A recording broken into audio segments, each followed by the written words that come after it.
From courtside of the virtual hardwood, it's the NLSC Podcast. This is episode 516. I'm Andrew No Forum, Andrew NLSC on X. With me as always, my co-host Derek, DP3 No Forum, and DP3G and DP384 on X.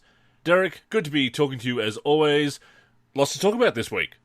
Yeah, we have a jam-packed show, Andrew. So I'm going to give a rundown of its structure for our listeners. First, we are going to discuss a recent NBA live kick that Andrew and I are on. We've been connecting all week on Parsec.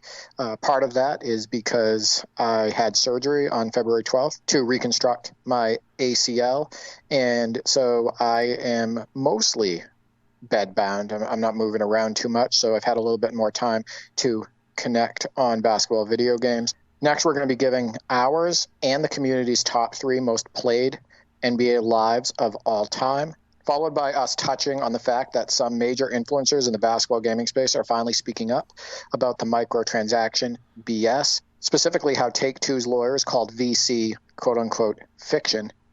We will also discuss the MyTEAM drama centered around a 100 overall Kareem Abdul-Jabbar and how that ties into gambling mechanics.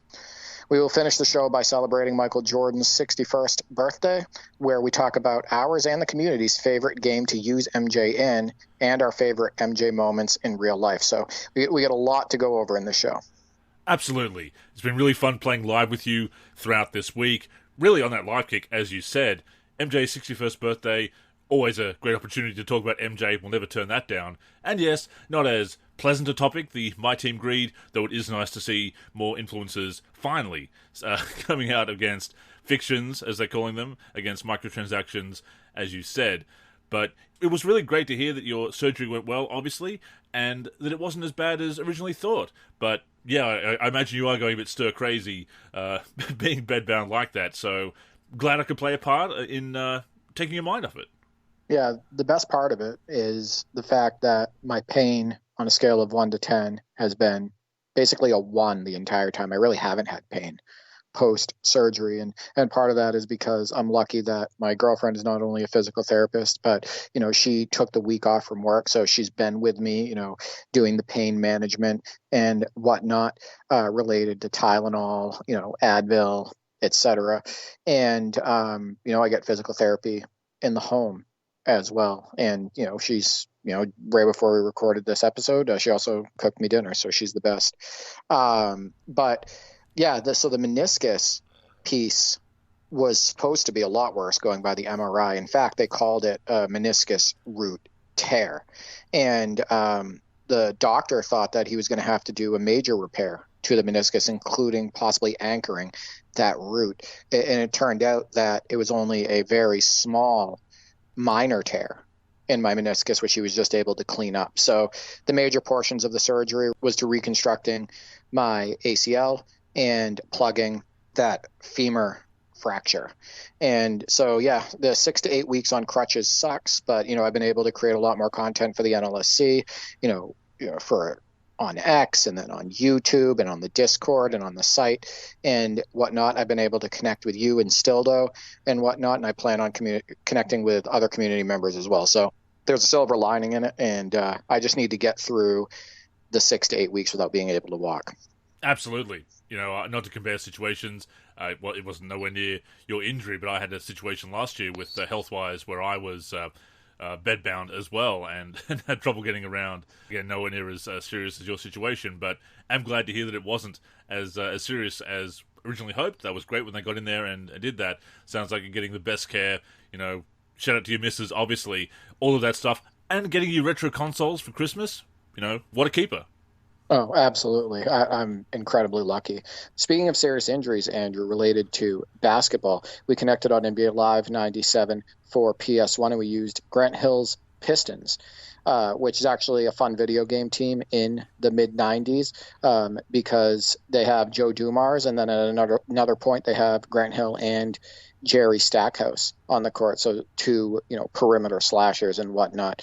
But this was the Grant Hill, Joe Dumars Pistons versus the Chris Webber and incredibly overdone George Mirasan Washington Bullets. In this session, Andrew and I played co-op and used the Pistons. Murasan had 28 points and 10 rebounds, and we had no answer for him. He was cleaning up every board. He was scoring effortlessly at the basket. He's incredibly fast in that game, like most players are, and we were absolutely helpless. I mean, what did we expect Grant Long to do, really? Andrew? Yeah, against Wilt Chamberlain, a.k.a. George Murasan, yeah. Right, exactly.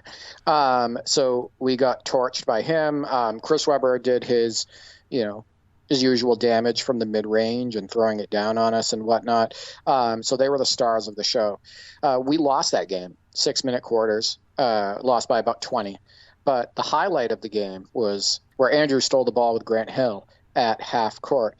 And Grant Hill still turned sideways. Think of like playing defense laterally. Kind of moonwalked his way from half court all the way to the hoop and threw it down. I've played a lot of NBA Live 97, Andrew, and I've never seen that glitch before. But it made for some funny X content and Discord content, and yeah, that was something. Yeah, that was pretty funny to see. I've never seen that either, getting locked in the animation like that with Live 97. Happened a couple of times I saw kind of going sideways like that, but that was the funniest example of it. And as soon as I said it, as soon as we saw it, we're going back and forth on X in our chat, laughing about it. And I said, you got to put that to Beat It, or I said Beat It. Probably could use any Michael Jackson song, I suppose, but for some reason, Beat It just worked. Yeah, right after you said that, I started putting the video together, and it only took a few minutes, and it came out perfect. A couple notables on that session. We were 9% from three going into the fourth, and then all of a sudden, like video games do, be random. We started lighting it up with Joe Dumars from the 3-point line. But yeah, 9% from three going into the fourth is what kind of got us into that hole that we were never able to dig out of. And then, no dribble move options in NBA Live 97. The game is very primitive. It's very simple. And, you play that game and then you play NBA Live 98 after, and you realize how big of a jump that was. There's just a lot more variety to the gameplay in NBA Live 98. The CPU is smarter. The shooting feels better. You have your dribble moves. You can post up, all of that stuff. So, I think that NBA Live 98 is one of the bigger jumps in the live series. Huge, 1 year huge over jump. next. And of course, we were also getting screwed over by the foul calls, getting knocked to the floor, and at the other end, any kind of contact was getting a free throw for the Bullets. We were just not getting any kind of calls, getting knocked down inside, or knocked down on steals, and also some shots around the rim just really screwed on these inside shots. It wasn't all on us. No. I also want to point something out. All of these sessions that you're going to hear Andrew and I had, I was actually hosting off Wi-Fi, and it worked just awesome for some of the best. In fact, actually, yeah, some of the best. Tweaked some Parsec settings as well before we connected, and I found some even better settings. So I'm gonna have to post those in the NLSC forum as an update. But my upload speed is ridiculous on Wi-Fi, and yeah, the sessions were perfect. Let's put it that way. We also connected on NBA Live 2004, where we controlled the Warriors, and we were against Chris Webber again and the Sacramento Kings. It's funny how that happens. I feel like we play against Chris Webber a lot. So in this game, we did pull out the win, and that's mostly because we rode Jason Richardson until the final buzzer. Because Jason Richardson at that time was a dunk contest champion. He was a high flyer in the league, super exciting player. And basically, Andrew and I just were torching the computer in triple threat. And what's so great about NBA Live 2004, Andrew? That triple threat. Getting that first step, doing a spin move when facing away from the basket, like a quick spin move to the hoop, etc. And the fact that chaining together dribbles is so rewarding in that game. But one of the biggest weaknesses of NBA Live 2004 showed its head because we were playing on, I want to say, All-Star, is when the defense is as tight as it is on the higher levels, you really have to ride that jump stop. Yes. And it becomes something that you use far more often than you would need to in real life. So that video is going to be up on the NLSC YouTube, and you'll see a few dunks and layups from Jason Richardson where we're really, really counting on that jump stop to pull us through the paint and get to the rim. I think we did a really good job with Live 2005 and Live 2006, making that jump stop not as effective. If you don't use it right, you end up bumping into the defender, and your guy ends up kind of dropping the ball and whatnot. So I think they did a good job cleaning that up a little bit after NBA Live 2004. So, the triple threat, that was awesome. Jason Richardson carried us. We did have Nick Van Exel on that team, who did hit a couple threes for us. But the play of the game was from Andrew, and we were down by one, and Andrew gets an inbound steal with Petrus, who is a video game legend. We used to call him the French Jordan in my house in these games because he was faster than he was in real life. He could shoot the three, he could slash, etc. In NBA Live 2004, though, he's not a super player per se. He's actually quite a bit slower than Jason Richardson and whatnot. But he got an inbound steal. He took it from half court. The defender is chasing him all the way down the court, and he throws it down to give us a 1-point lead.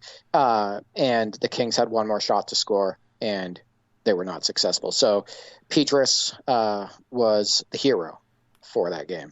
Very exciting finish, thanks to virtual hardwood legend Mikhail Petrus, for sure.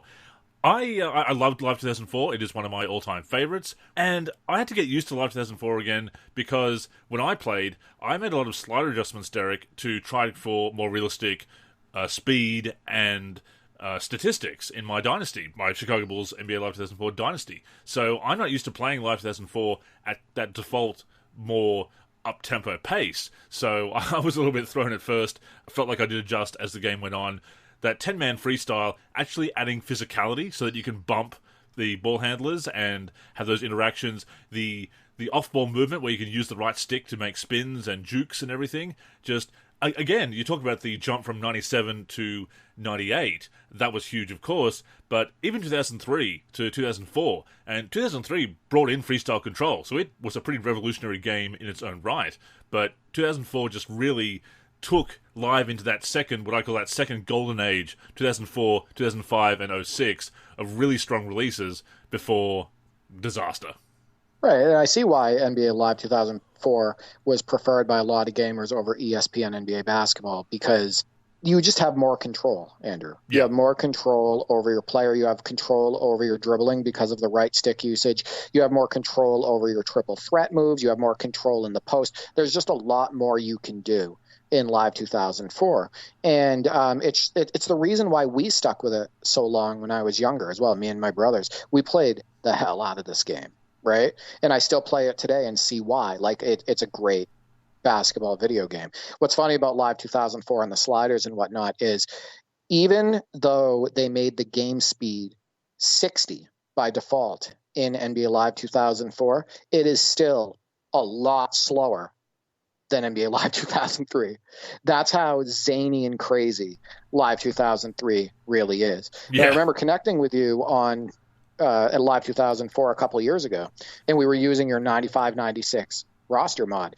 And the gameplay was a lot slower paced than what we experienced on this session, because you were using those sliders, right? With the game speed toned down and making it feel more like, I don't know, more like real basketball. Right? Yeah. So I've experienced both, and I can take either. Like, I think both can be fun. Oh, it's a great game with great mechanics. So if you get that slider set that really gives you the style you want, it is still a sim game at its core. So even when it's up-tempo like that, it is still a blast as a sim experience.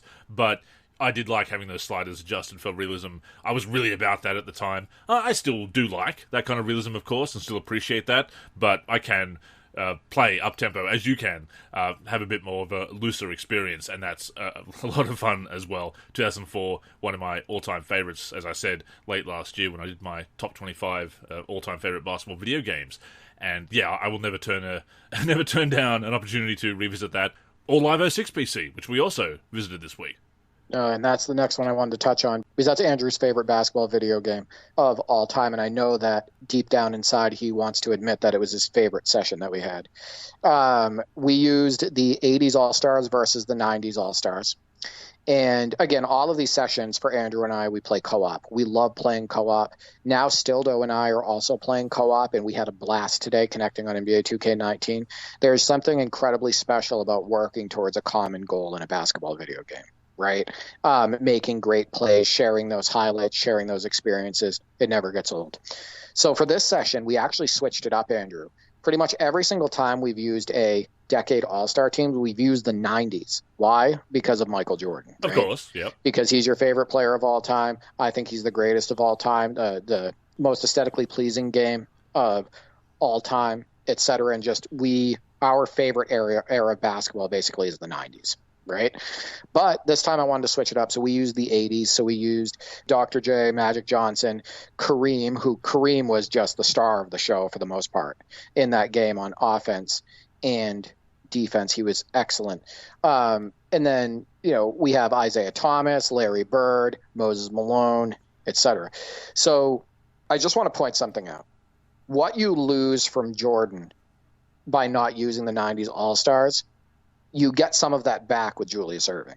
Of course, right? The dunking. That high-flying play, the triple threat play, that quick first step in throwing it down. He has the freestyle superstar dunking, so you're posterizing people. I know you were having fun with that. You were using him constantly. Yeah. And, trying to cross over, get into the lane, and throw it down. Those highlights are up on the NLSC YouTube, and you can see some of Andrew's dunks with the doctor.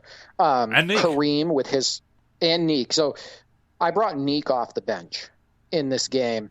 He's naturally a bench player on the roster, but when I brought him off the bench, Andrew immediately went in for a dunk.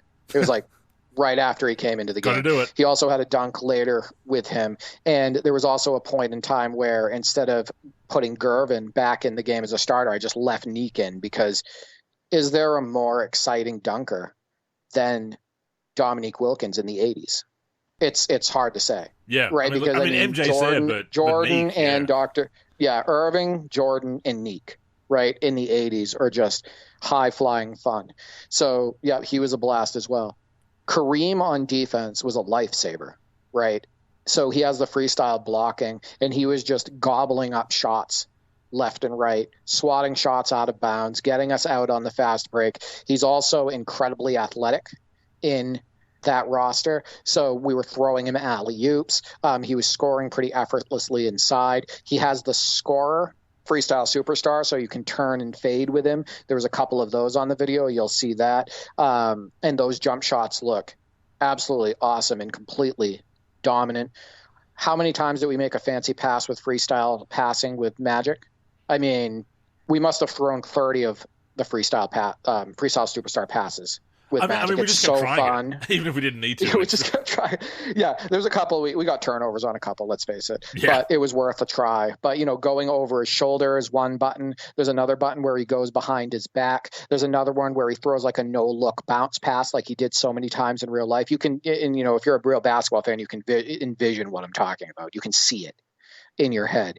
But yeah, it was so much fun using that 80s all-star team. We did end up picking up the win, but as we were like we were talking about on X during and after the game, MJ on the other side was doing a lot of MJ things. He had an acrobatic layup where he jumped into the defender and threw it up over his head, and it went nothing but net and got to the line. So an and one. There was a huge poster dunk that he had in the second half. He also hit a buzzer beater at the end of the third quarter, and Andrew messaged me and he goes, yeah, I mean, I can't complain about that. It's MJ. Yeah. What are you That's going to do? very realistic. Yeah. What are you going to do? He was hitting mid-range shots on us. He actually kept them in the game. And Stockton also killed us. He was hitting a bunch of outside shots. But NBA Live 06 PC, offensive mechanics, defensive mechanics, the rosters, everything. Just that game's awesome. It is, and we were using one of the last NLSC rosters, so that is why Michael Jordan is in that game. He's not in there by default. Neither is Pippen, neither is Hakeem, neither is David Robinson. I think Stockton might also be missing as well, Stockton and Malone. They are modded in from memory. So those are missing legends. They all worked really well, so I'm pretty pleased. Always pleased when I revisit an old roster and it holds up. My work holds up as far as players performing like they're supposed to. That was obviously the goal for it, and it's when it seems to hold up as well as I remember it with all the work I put into it. Always very satisfying. But yeah, it was interesting to play with the 80s All-Stars as opposed to the 90s. When I saw you doing that, I thought, oh, okay, that's interesting, going against the 90s All-Stars. And yeah, MJ was very difficult to contend with, as he should be, as he absolutely was. But it's such a fun session. 06 is a very special release, very moddable, very fun, very playable. The changes they made to Dynasty Mode, bringing in the staff hiring, was an upgrade over Live 2005 and 2004, being a bit more of a video game approach where you had to get points off the task list to unlock training sessions and things like that. 06 went a bit more sim. I really enjoyed it. Played those 2 seasons and counting in my Live 06 Dynasty with the Bulls. I do love 2004 and 2005 as well, but 06 really was special. And it's also special for me because they released it early in Australia. They accidentally put it on the shelf early. I remember actually working at the internet company that I was at the time and seeing that online. Somebody posted in the forum that it's been released in Australia early. My mum was out running errands, so I said, I actually gave her a call when I was at work and said, could you pick this up for me and I'll transfer you the money afterwards, pay you back. And so I got Live 06 early. And of course we talked about it because we made a big deal of it. It never happened again. Well, I also want to point out 2 things. One, you mentioned Stockton and Malone and Jordan not being in the game and all of that stuff. And how they were modded in. It's a lot easier to do that in the older games. Yes. When the graphics are a little bit more primitive. Because you would never know from that broadcast view that they weren't all officially in the game. Right. It's just easier to do back then and to kind of get away with it. The other they all had real faces. They did too, yeah, and they look great, right? Yeah. But to mod and create those faces, it doesn't take 3 to 4 to 5 hours, right? True. Or a day or 2 days. Like I remember working on cyber faces for 2K21 and 2K22 and even 2K20 and whatnot. And I remember there was a couple of faces that took, 2 or 3 days to finish. Absolutely, yeah. The 3D modeling wasn't as... it's definitely more intense in working with modern models, if you will. So we were able to put those together much easier. And of course, you only had about 20 ratings in those games as well. So creating missing players didn't take as long as it does now when you've got to go through all the tendencies. I mean, this is important that they have those tendencies and all of those attributes. But when there was only 20 to 25 in the game, rosters came together a little bit quicker. Exactly. And before we end the discussion on NBA Live 06 for the PC, I'll say again, like I've said on previous episodes, the best defensive mechanics in NBA Live's history. That is 100% my opinion, but I will stand by it. Before we go on, a reminder that the NLSC podcast comes out every week on the NLSC, NBA-live.com, as well as our YouTube channel. We're also on Spotify, Apple Podcasts, and other podcast apps. If you're listening on any of those apps, we'd greatly appreciate a review. To keep up with the show and everything we're doing with basketball gaming in general, connect with us on social media. On Twitter and Facebook, we are the NLSC. We also have an Instagram, NLSC Basketball, and on YouTube, we're youtube.com/NBA Live Series Center. Once again, visit us at NBA-live.com, where in addition to the podcast, you'll also find all of our original content, as well as our forum and modding community.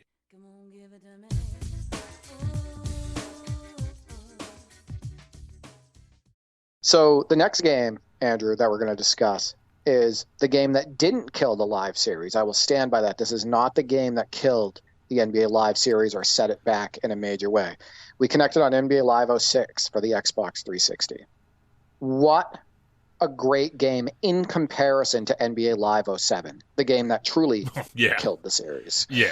I mean, 06 did some damage. 06 did some damage in so much as not having because it lost the depth, right? Like they didn't put the freestyle superstars in there, so there wasn't as much signature style. It was incredibly poor depth-wise in comparison to the PC version of NBA Live 06 or many past titles, even one like NBA Live 2000. They got rid of the legends, all of that stuff. It was a very weak season mode in that game. So, no. A rocky start, yeah.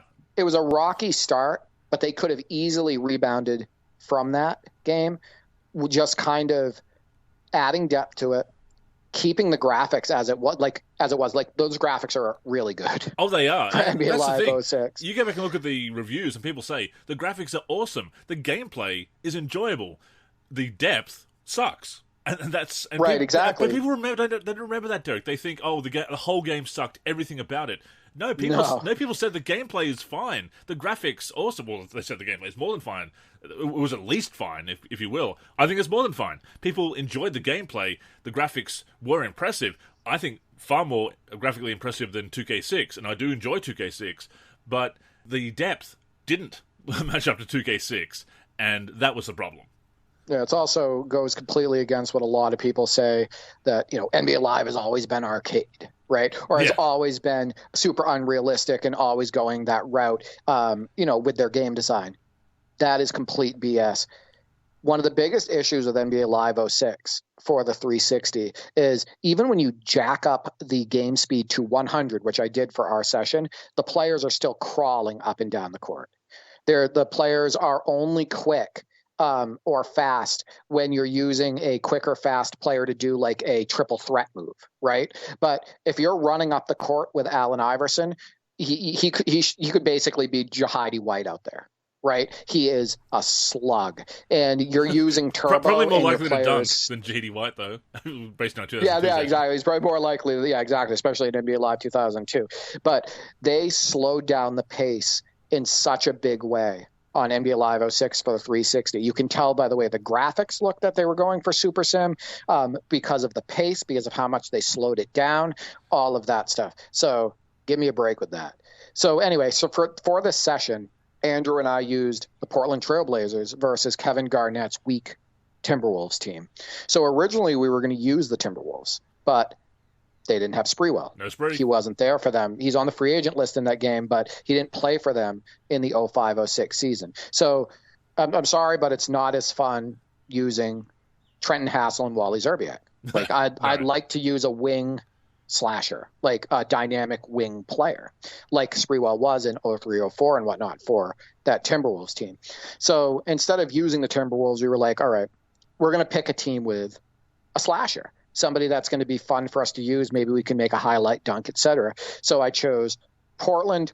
So they have Darius Miles and Zach Randolph, and those two are the primary reasons why we had a good time in this game.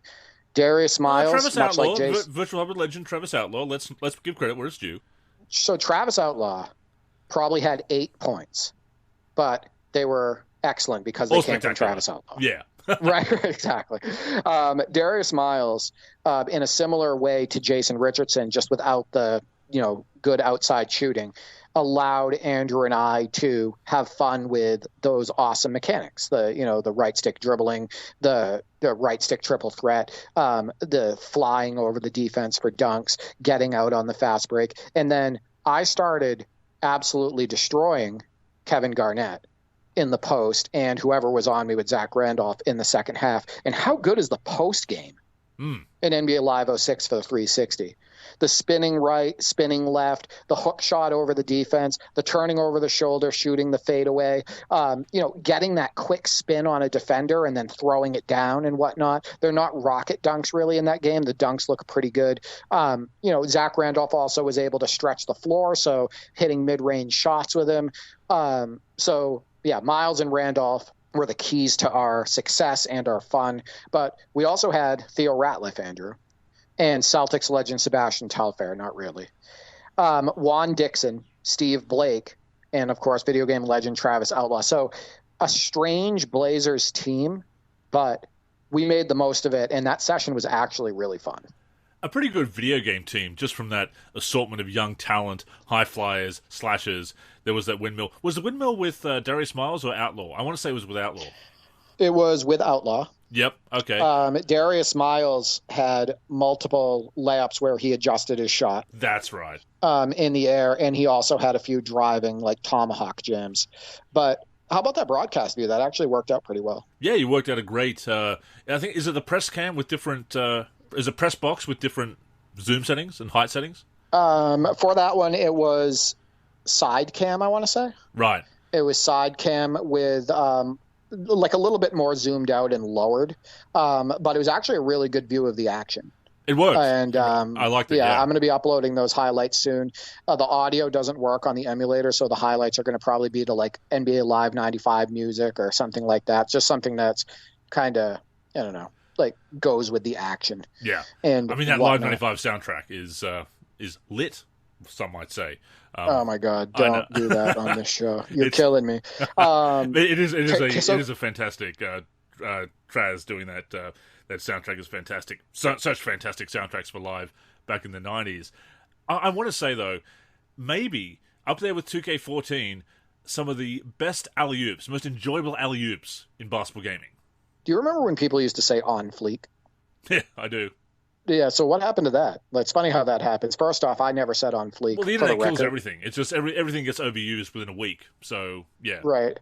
I still don't know what "on fleek" even means. Or when somebody responds to something and says bet, like what does that even mean? So like there's certain things there's certain ones that don't last long, like "on fleek," and but then there's ones that last forever, right? Like lit. I feel like lit is still being used constantly, and it's been being used for years. So not to get into a whole linguistics thing here, Derek, but have you noticed how something can be cool and hot, and it just both means good? Yeah, I don't know. Like Yeah. Slang is can't weird. think too much about it because we'll go insane. Yeah. So, but no, on fleek, I still don't know what the hell that means. But for this session, KG didn't really do anything to us. I think he only had 4 points at the half. He did have one pretty nice jam, but it was mostly Yarick that the superstar did damage. Yeah, because in that game, if you're not guarding the point guard tight, he's just going to keep shooting over you over and over again, and they make a very high percentage of their shots, right? Or drive and then kind of jump into you. One thing I want to say, though, about NBA Live 06 for the 360 that I think is a huge mistake is on default for our foul settings, it's the most ridiculous thing. There is a foul pretty much on every single drive, pretty much every single possession. So as you saw, I had to bring the fouls down to like 1 bar on the scale. 1 or 2 bars in order to make it so the game wasn't super frustrating and didn't last 3 hours. Yeah. So there was definitely some design choices and in gameplay choices that they faltered on for that game. But at least we had the sliders. I mean, that was the main thing. In games like Live 2003, where we didn't have any sliders like that. I mean, we did have the foul sliders, the foul frequency settings in that game, obviously. But in games where we couldn't change the game speed or frequency of certain shots or the percentages of certain shots in the sliders, you pretty much just had to live with the gameplay. And if it was a good game, no problem, but sometimes there were issues like that. How great would it have been if in Live 2001, 2002, if we'd had sliders, we could have turned down the offensive rebounds? Yeah, I still can't believe how many actual jumping rebounds we got in that most recent Live 2002 session. We had so many of them. Yeah. The most I've ever seen. So the next game we connected on was NBA Live 09, and we were using the T-Mac and Yao Rockets, and we were against, once again, Peja, but this time with the Hornets. So this is the Chris Paul, Peja Stojakovic, Morris Peterson, Tyson Chandler Hornets. And Steve Francis was back in Houston at this point coming off the bench, and he absolutely sucked for us. He did absolutely nothing for us. He's slow. He missed layups. He got blocked. He missed open shots. I love Stevie franchise, but in NBA Live 09, he was useless. Peja killed us. And from 3 and driving to the hoop, he had some vicious dunks. For the record, if you actually go back and watch Peja in the mid and early 2000s, he could throw it down. He could get to the hoop and throw it down, so it's not that unrealistic. Tyson Chandler was huge in that game for them. Offensive rebounds, putbacks, blocking shots, and then Chris Paul hit a few threes and kind of got in between the seams and hit some mid-range shots. So I said to you after that session, we did win this game. We also won with the Blazers on NBA Live 06 for the 360. But I said to you after we got done that session, I said, sometimes I can have just as much fun with NBA Live 09 as NBA Live 10. I think that Live 09 is a little bit more janky animation-wise. I think they cleaned up a lot of that with NBA Live 10. I think NBA Live 10 is more reactive. I think the rebounding's a lot better in NBA Live 10. They added signature size ups in Live 10, et cetera. I think that, though, overall, the action in NBA Live 09 can feel really good because you're not dealing with a ridiculous amount of canned animations. Playing defense is rewarding in that game. Making a move like you did with T-Mac where you threw an up fake, got by your guy, and threw it down in traffic, that felt really good for you, right? And it looked really good in the game. So you can pull off a lot of good feeling stuff while you're playing because you have more control over the action. So we had a lot of fun with that session, and I think we leaned pretty heavily on T-Mac and Yao because nobody else could really hit a shot for us. But that was a good session. 09 is one of those games where I've really had a blast revisiting that and kind of changing my mind about it, giving it a second chance, because I did like it back in the day. I did wish that that version came to PC, or any version, because PC releases ended with NBA Live 08, as many long-time basketball gamers will be aware, especially in our community, with the being so much about the PC version and modding, or patching as it was back in the day, as we were. But NBA Live 09 has really impressed me when we've gone back to it. And one thing I noticed was how the CPU really took advantage of mistakes or gambling. There was a play where I was guarding Tyson Chandler there in the low post, and there's a jostle system in 08 and 09 where when you're in that in a post-up situation on both offense and defense, you are trying to make that move, as you are in real life, and anticipate which way the offensive player is going to go, and of course trying to get the defender to commit to a certain way and then go the other way. And I thought Tyson Chandler is going to spin towards the lane, so I committed to that direction and instead spun baseline for the dunk. And I was going back and forth, wiggling the stick, jostling, doing the whole jostle system to try and anticipate him and not be beaten, but he absolutely did. And then on another play, I was trying to play some help defense, collapse in the paint, and on Chris Paul and take away that layup. And Chris Paul just flicked that pass to Tyson Chandler again for that baseline dunk, recognized that the defense was coming and that the double was coming and the defense was collapsing on him in the paint there, and just realizing that Chandler was open for that quick move and that quick dunk baseline. Once again, very intelligent CPU in 09, and I'd forgotten about that. And it was so nice to go back and see that it plays a really nice game of basketball, a really good game of sim basketball, and that the CPU will recognize those mismatches and will recognize when you've committed to a certain direction, because there's a lot of games in the early days of basketball gaming. I love those games, but there's so many of them the CPU just kind of stands around and passes the ball around the perimeter and then takes a shot as the shot clock is winding down.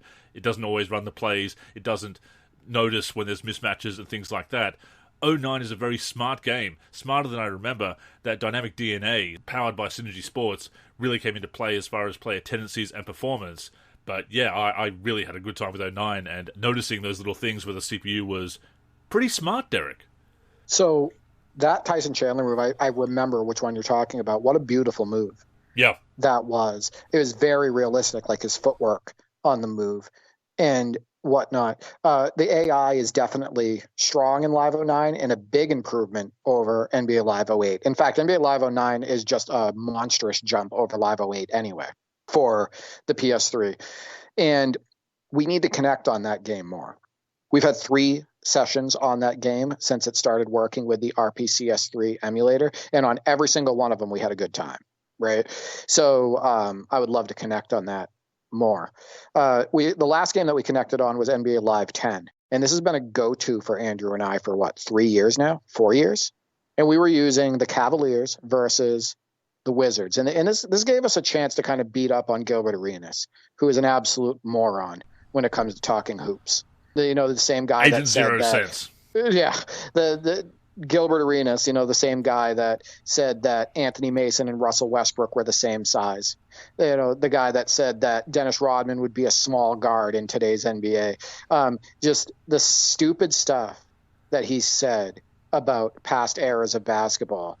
The completely crapping on Bob Cousy, crapping on John Stockton, even though a 40-year-old Stockton took him to school, fouled him out, outscored him, had more steals than him, shot a better percentage than him when they met when Gilbert Arenas was in his early 20s in Golden State.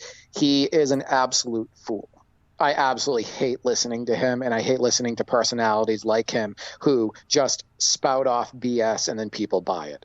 So anyway, this gave us an opportunity to beat up on Gilbert Arenas with LeBron James, who he constantly talks so highly about in whatnot. So LeBron is just incredibly effective in NBA Live 10. Just the variety of dunks that he pulls off, how easy it is to get in the lane with him, his ability to put the ball on the floor, his crossovers and his quickness, etc.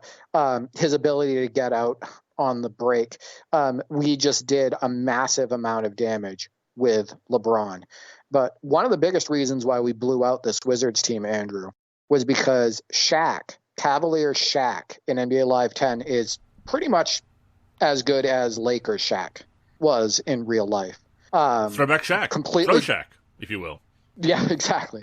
But he, the two-handed jams, constantly dunking on people. He's faster than he should be in that game, so he's pretty consistently on the break. You'll see that in the video that I uploaded to the NLSC YouTube. He hits almost all of his half hooks, etc. You can throw lobs to him. How exciting was that when we actually completed a lob at the end of that game, which is so hard to do. It was LeBron to Shaq for a throwdown alley-oop.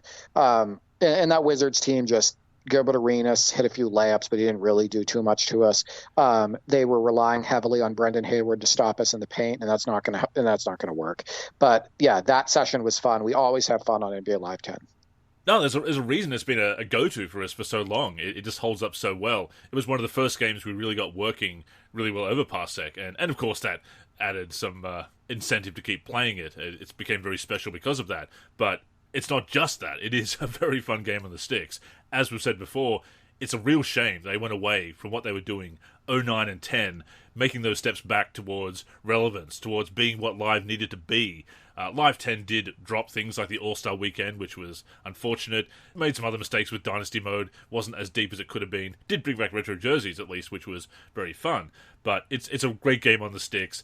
We'll always enjoy revisiting it. But as you said, trying to get a lob in that game, especially compared to the demo. It works pretty well in the demo, because I went back and played that not too long ago and was surprised how much better it worked in the demo, those lobs. I think the first or second patch really affected alley-oops in Live 10. But yeah, we had that great pick-and-roll play at the end to get that lob to Shaq. And yeah, what a satisfying exclamation point to put on the game. Yeah, and I think that the highlights came out awesome. They are up on the NLSC YouTube. I've watched the video numerous times, and it's really fun to watch it back and kind of watch how you and I are working together on the court to get things done. Whether it's, if Andrew gets the rebound and he places a quick outlet to me, he switches to another player and runs a lane, and then I get it over to him and he throws it down. It's plays like that where, we're working together, both on offense and defense towards that common goal of winning the game and making great highlights. That's why it never gets old to go back and watch those videos. And I encourage our audience to check out all the videos that we've uploaded recently to the NLSC YouTube. A lot of the games that I just mentioned, those highlights are up. We'd love for you to interact with those videos if you get the chance. So, Andrew, I connected with Stildo, friend of the show. We've had him on a couple times. I connected with him on NBA 2K19, and we played the 97-98 Classic Seasons roster made by Stildo and team. Just an awesome mod. And we used the Kobe and Shaq Lakers, so young Kobe and Shaq. And we played against the Bulls first. And we played co-op. And in that game, I locked on Kobe, and he used the rest of the players. And I got absolutely torched by Jordan, Andrew, in a very realistic fashion, because I think that the AI is very smart in NBA 2K19. So Jordan was posting me up and hitting fadeaways. He was attacking me in the mid-range. He hit a three. He was getting by me on the baseline and then throwing it down, very Jordan-esque, etc. He gave me fits.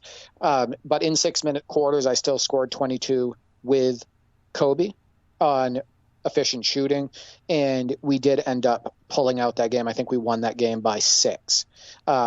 But you know how good Stildo is with Shaq. Oh, yeah. So he was absolutely destroying Luke Longley and Rodman in the paint, just throwing it down constantly, catching lobs, being a bully basically. So that was really cool. And then we played another game, and we were against the Kerry Kittles, Sam Cassell, Kendall Gill, Jason Williams, center Jason Williams, Nets. So kind of a fun video game team, but not too good in real life, right? And well, if you remember, Slam Magazine said they were going to be champions by 2001. Bold prediction? Didn't quite pan out, but they are a great video game team, I agree. Keith Van Horn. They definitely had pieces, right? Yeah. They had pieces that make them a fun video game team, but they never gelled in real life. And they weren't even given time to gel in real life. Those pieces weren't together for long. Sam Cassell was gone soon after. So this gave us an opportunity to really beat up on the computer. Shaq went for 32 points and 10 rebounds and 9 blocks. So, Stildo was all over the place with him, swatting shots, getting rebounds, outletting, catching lobs, just being a complete bully. And I used the rest of the team. So we switched it up. So he locked on Shaq, and then I used the rest of the players. And this was awesome because that meant I didn't just have to use Kobe. I could use Eddie Jones, right? And I could use Nick Van Exel. And if you think about those players, Kobe, Nick Van Exel, and Eddie Jones, all of them are fun to use in video games. All of them can put the ball on the floor. All of them have athleticism that makes them fun to use. Nick Van Exel has an amazing handle. He has a great floater. All of them can shoot threes. You can take Kobe into the post, right? So it gives me just so many options to use. And that's why I love that 97-98 Lakers team. But we absolutely pummeled the Nets. I think we won by 22 in 6-minute quarters. And Kerry Kittles did some damage. So did Sam Cassell. But yeah, what a fun time connecting with him on that game. He hosted. I was the guest, and Parsec worked perfect. I didn't have any lag on my end. The picture was perfect. It was awesome. Now, and 2K19 is a game that I really like as well. It is also one of my all-time favorites. I always play Mike Green mostly, but I have enjoyed going back and playing 5-on-5 non-player locked gameplay. It does hold up very well, and those mods are fantastic. Definitely check them out. You can find them in the NLSC forum, of course. And, I obviously do love 2K. I've come to be a big fan of the 2K series, Derek, despite growing up with NBA Live, but it has been really rewarding going back and playing NBA Live with you this week because, look, as much as 2K has reached some great heights and, we've criticized recent 2K releases, but we've also praised them as well. And obviously we both feel very positive about 2K19. I'm still playing 2K14. But not having a great live for so many years, it's refreshing to go back to those old lives. And you are reminded of why Live was the premier brand for many years, and it absolutely was. 2K was doing some great things and they were on the rise, but Live was still very strong through to the mid-2000s. And it's a fresh experience because we haven't had a new NBA Live for so long now, going on, 6 years, I guess, that we haven't had a new NBA Live. And even before that, the series was going through some very rough periods trying to come back from the disaster that was NBA Elite 11. So to go back and play these lives and to be reminded of how good the series was when it was really good, and just playing something different, because 2K has its own style. I love the 2K games, the good ones, but yeah, playing those great NBA Live games was just the different thing that we're craving at the moment. And yeah, I'm keen for more Live. Two things. One, we grew up with NBA Live and a lot of these games, and that's also what makes it extra special. Number two, you get a different type of gameplay experience when you're playing the NBA Lives that we've been playing. A less canned experience. I talk about canned defensive mechanics, canned moments. I talk about suction. I talk about all of that stuff. With the lives that we've been playing, there's just a lot more freedom on the court, right? It feels to me more like I'm in control of the action, and it makes the action more fun. And I think that that's kind of an advantage to some of the live games over some of the 2K games, is they weren't trying to fill their game with all of these canned animations, right? With all of these 2-man animations. They were trying to give the user ultimate control. And no further proof than the right stick usage, right? They're the ones who, created that. With Live 2003, they pioneered that. And the whole point of right stick usage was to give the end user, as much control as possible over the dribbling, over your first step, over your spin move, etc. So I think that's what I've enjoyed most about connecting with you this week, is the fact that, we're revisiting titles that we grew up with, that we loved, but also the fact that I can just sit back and enjoy the game and not constantly be frustrated by canned moments. Yeah, absolutely. Yeah, just the fact that it's fun. These games are supposed to be fun, and when it does achieve that organic feeling, that feeling of not being so canned, a semblance of real physics and so forth, it is so much more enjoyable. And obviously you brought up the question this week, the top 3 lives that people have spent time with, and I was reflecting on mine when you posed that question, and it's tough, obviously. I would probably say Live 06, 2004, and it might be a toss-up between 96 and 2000, or 96 and 2002. 96, 2002, and 2000 might be tied for third. It's tough to say, but I know that definitely the top 2 would be 06 and 2004. Funny, because my third choice here is a toss-up too, so I actually have 4 games I'm going to mention here. So number 1, spent the most time with, was NBA Live 2004. It was, my brother and I played a full co-op Legend season, all 82 games, 12-minute quarters on that game, played through the playoffs, etc. We also started multiple other seasons, draft seasons, all control our own team seasons, etc. Thousands of hours on NBA Live 2004. NBA Live 2000 for the PC is probably second. And that game blew us away, from the cyber faces, the improvement to the faces in that game. They were so lifelike to us. We really enjoyed the gameplay. Our go-to with that game was fantasy drafts, all 3 of us, me and my 2 brothers. And we're still playing that today. My brother and I are almost 60 games into our Legend season on Live 2000 PC right now. And then the third is a toss-up. It's between NBA Live 98 PC and NBA Live 96 for the Sega Genesis. So, yeah, similar choices from us. I actually just remembered, of course, my 95 season in Live 95 PC with my cousin. So it might be a 3 or 4-way tie, 95, 96, 2002, 2005. Yeah, after 06 and 2004, it's tough because there's a lot of time spent with some really classic NBA Live games. And actually, I was going back through the archives of our stories section, Derek, because I've written a Way Back Wednesday that will be coming out sometime in the near future about failed franchise and season mode games. And failure is a relative term. In fact, that's one of the things I go into in the article, that what counts as failure. Is it really failed if you had a good time, if you didn't finish the season, whatever? But I actually had forgotten that I tried to start a dynasty in Live 2004 PC with my 96 roster. I had totally forgotten about that. I only got a couple of games in, which is probably why I had forgotten about it after all these years, compared to the one I played with contemporary rosters and played 2 full seasons with. But yeah, I'd forgotten I'd try to start a 96 dynasty with the Bulls, with that 96 roster. And man, I wish I'd been able to stick with that, and maybe I'll have to go back to that idea. See, that's the beauty, though, right? You still own the game. Exactly. Right? And you can still get a roster in there to play it and whatnot. And that's the beauty of these basketball video games. They never die, right? So you can constantly, create new experiences or revisit old experiences and whatnot. So that's pretty awesome. So, Andrew, across all social media platforms, we received roughly 120 responses to my NBA Live question, which was, what were your top 3 most played NBA Lives? So there is no way we're going to be able to read all of those responses on today's episode. However, I want to direct you to the post on X, which was shared by the NLSC channel, and its main location is on @D43G.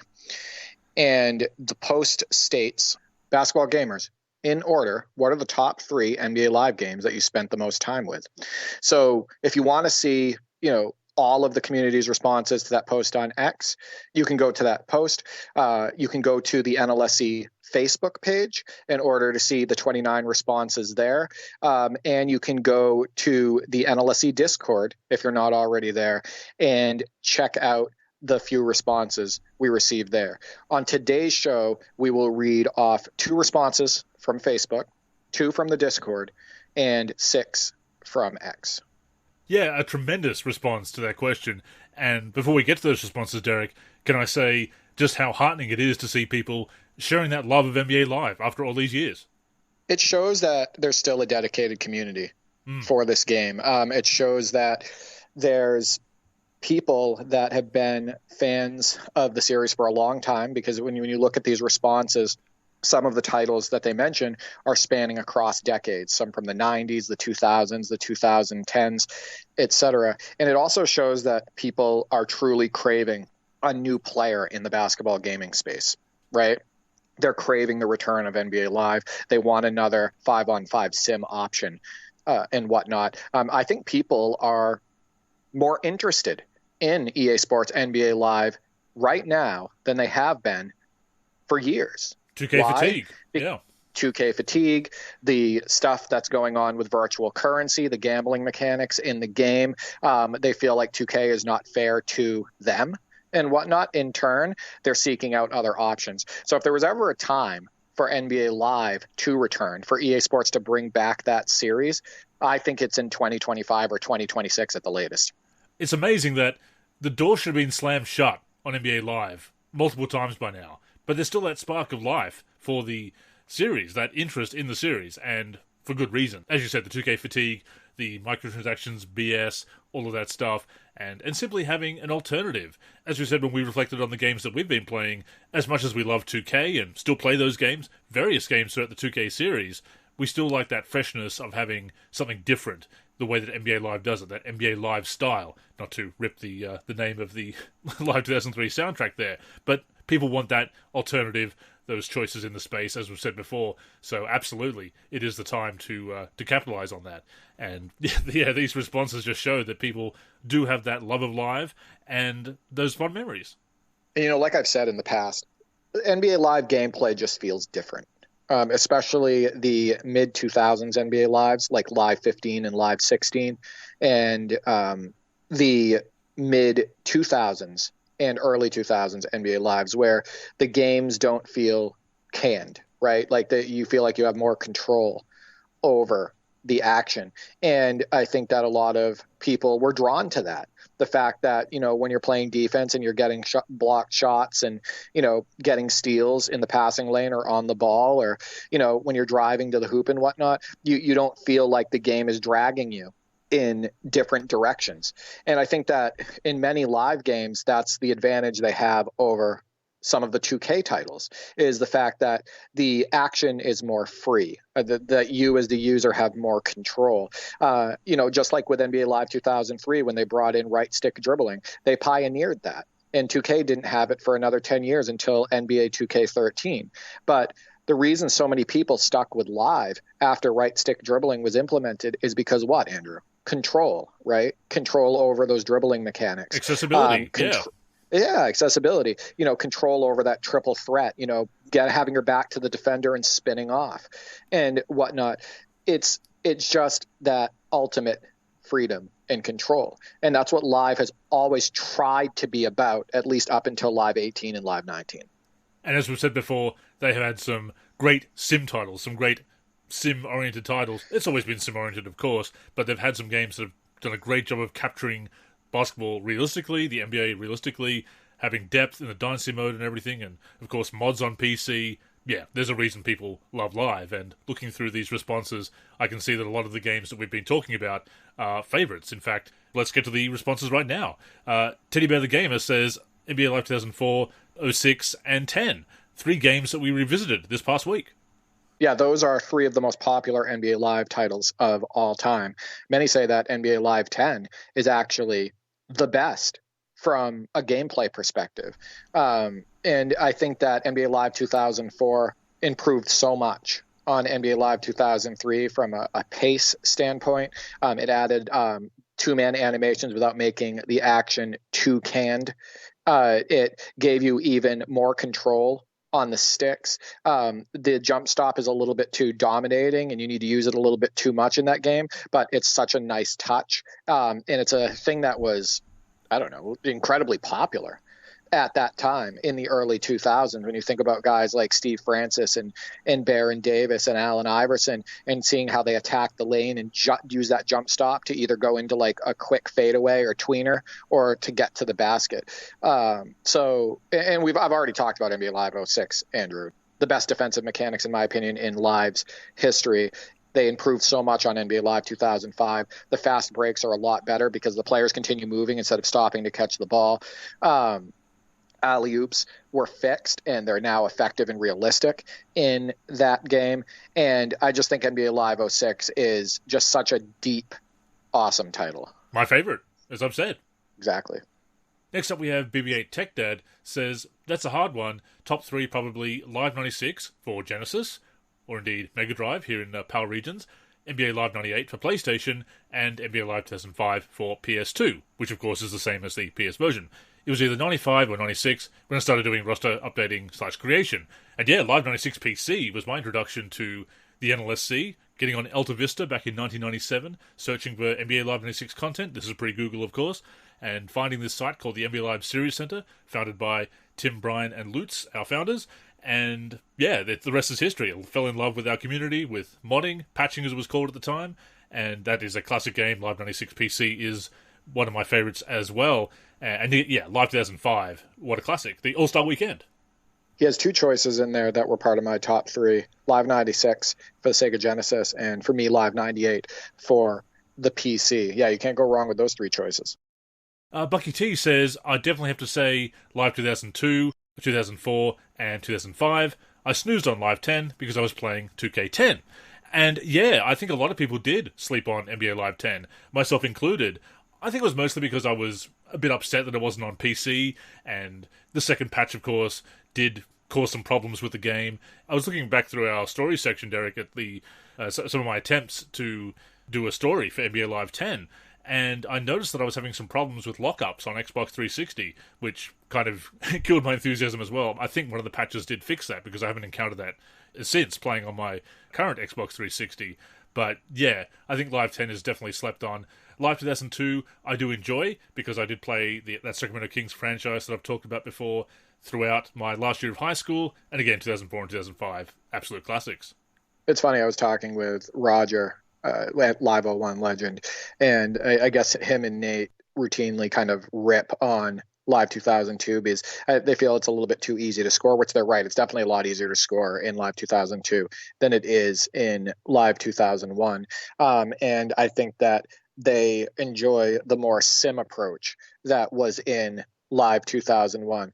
But yeah, they don't agree with our takes on Live 2002, but they respect them. So I think, I really enjoy Roger and Nate, and they're friends of the show, and we got to have them on again soon. But yeah, Live 2002, we had a fun session on that recently. And Live 10, you can't go wrong. I've said this, that's been a go-to of ours for how long? For 3 or 4 years. At least, yeah. Next up is Stephen, the Live King, says NBA Live 06 for GameCube, again, same as the PC version, minus modding, of course, NBA Live 09 for 360, and NBA Live 19, the most recent NBA Live, of course. And we know that the Live King has done some tremendous stuff for Live 09, and also Live 19 as well, updating some rosters and trying slider tweaks, but a lot of his slider tweaks for Live 09 is where he's put in a lot of work over the years. I know he loves Live 09, and I hope he's been appreciating the gameplay uploads to the NLSC YouTube from our Parsec sessions. That recent one with Tracy McGrady and Yao, I thought that video came out great and kind of showed off the game for its strengths and whatnot. And, we mentioned Live 19, and out of the roughly 85 responses we received on X, Live 19 was only mentioned a couple times, Andrew, which was surprising to me because it's the most recent NBA Live. And even up until this day, there's still people using the online platform to connect and play on that game. But I think it just shows that there's something special about the way they made a lot of those old lives. Oh, absolutely. But to the point of enjoying the new lives, K.33 Gaming, content creator of course, says Live 16, 18, and 19. I made a name for myself playing these. And he absolutely did. It's great to see him and that community that's still rallying around NBA Live 19. And 18 is a game that I've gone back and remembered how much I enjoyed it when it was new. And Live 16 as well. I didn't play that as much when it came out, possibly because I was kind of, I don't know, I played it at the community event and then it came out and I couldn't play Ultimate Team because I played with the debug packs with all of the cards unlocked and kind of ruined it for myself, unfortunately, going back to scratch. And that's a game, again, that I slept on. Going back to it, I quite enjoyed Live 16 and 18. 19 I'm not as big on, but again, there's a very dedicated community around NBA Live 19. I appreciate the fact that he started his quote-unquote come-up with the community with NBA Live 16, which has entirely different gameplay mechanics, in my opinion, than Live 18 and Live 19. In Live 18, they did a overhaul of the motion system, and they added a lot of canned animations in there. I know that you're a fan overall of Live 18, but there's just a lot more canned sequences, canned blocks, canned steals, canned drives. You drive to the hoop and you don't know what animation you're ever going to get. And oftentimes you're just being forced into multiple defenders and you finish the good majority of the time regardless. I think that one of the reasons why I've been enjoying Live 15 and Live 16 a lot more lately than Live 18 and Live 19 is because, like I stated prior, the importance of having control over the action, right? For sure. Not having too many canned animations where defense overall feels organic. And sure, Live 15 and Live 16 have quite a few gameplay issues and they can have their frustrations. At least when I pick up the controller and I do something on the floor, I feel like the majority of the time I did it, right? And had that control. So I appreciate the fact, though, that he was able to pivot from that old motion system in Live 16, go into a new overhauled motion system that is night and day different gameplay wise than what it was in Live 16, and still have a blast playing with the community, making a name for himself and all of that. So I'm glad that he's enjoying those titles. Definitely, and I do agree that is a problem, the canned moments in 18 and 19. It is the weakness of those games. I do like some of the enhancements they made to the feel on the sticks, apart from those canned moments, of course. But for me, Ultimate Team, I have that team of 90s legends, so that is a big draw for me. That's kind of drawing me to that game over the other ones, I have to admit. Yeah, I mean, I think the fact that you can make great highlights in NBA Live 18 and that the graphics pop, I don't think they're better than NBA Live 16. Actually, I prefer the graphics on Live 16, but the graphics still on Live 18 are appealing.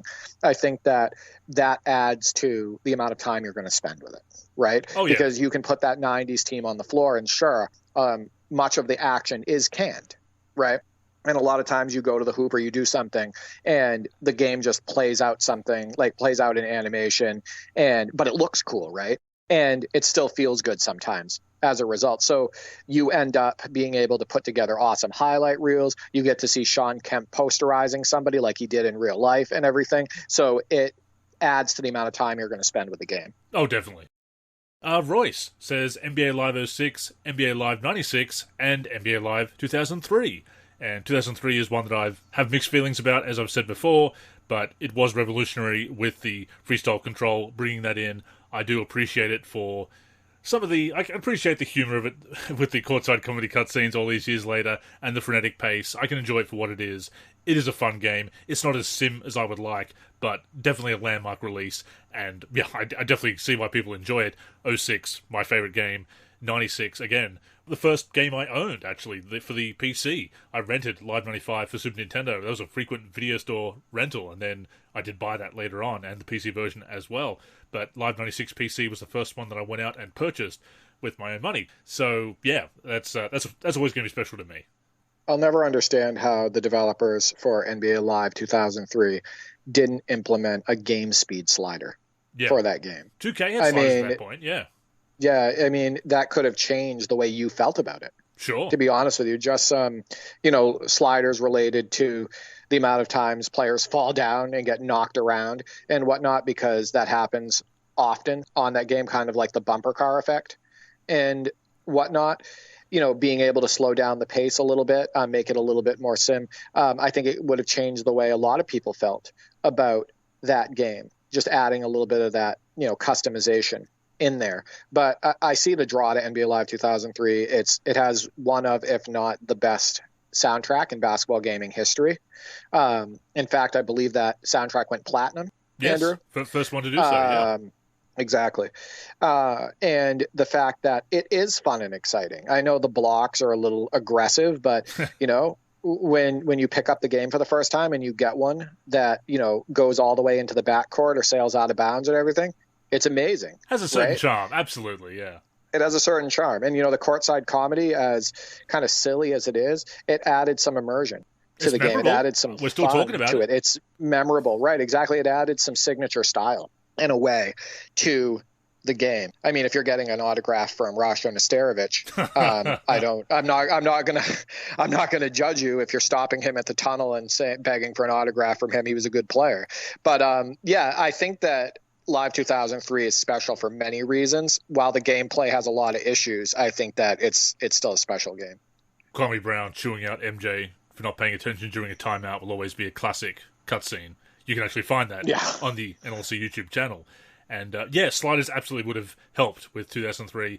I actually said so much in last week's Friday 5, one of the features that would have greatly enhanced that game. Yeah, just if I had to pick one addition to 2003, getting gameplay sliders a year earlier, I think would have changed a lot of people's opinions about that game, and could have really made it even more of a memorable classic, for sure. So I'm going to go 2 for 1 here, because we have the Live at 1 legends, Nate Starshow and Roger Ward, answering on X and Facebook, respectively, with the same games, not surprisingly. Nate says NBA Live 2001, 2004, and 2005, and Roger Ward adds, after much consideration, I think Live 2001 is my number 1, followed by 2004, then 2005. And I know you've connected with Nate on at least 2004 and 2005, was it, or just 2004? I think it was just 2004, but we had a blast on that. We also used the Orlando Magic on Live 2001, and we're throwing alley-oops to each other from Grant Hill to T-Mac and T-Mac to Grant Hill, and one of those was in the top 10 plays of the week, and I had a blast playing with him on that game. I believe we took down the Alonzo Mourning-led Miami Heat in that one. I also want to point out that it's not surprising that they have the same choices, because the most fun they have with video games is when they're playing against each other. Right. And those are all games that I've seen them play against each other on their YouTube channel with the video uploads and whatnot. And, with Live 2001 and Live 2004 and whatnot, I see them on camera. So that's proof, Andrew, because they're on camera with the controls in their hands. We know that they're playing against each other. So not surprising in the least. And Kieran S. says NBA Live 98 on PC, due to it being such a jump graphically at the time. The first game to have cyber faces, also a big improvement in gameplay at the time. And then number 2, NBA Live 2005 PC, was probably the peak for me before gameplay began slipping and EA started rinse and repeating. I particularly love the interface in this one. Also, my team, the Wolves, were great in this era. And NBA Live 97 Super Nintendo, the first basketball sim I actually owned, having only ever rented previous titles, so I played the hell out of it. Now, obviously, that relates back to what I just said about Live 95 for Super Nintendo, that a frequent video store rental and hoping that your save was still there, that somebody else hadn't rented the game and deleted it in the interim.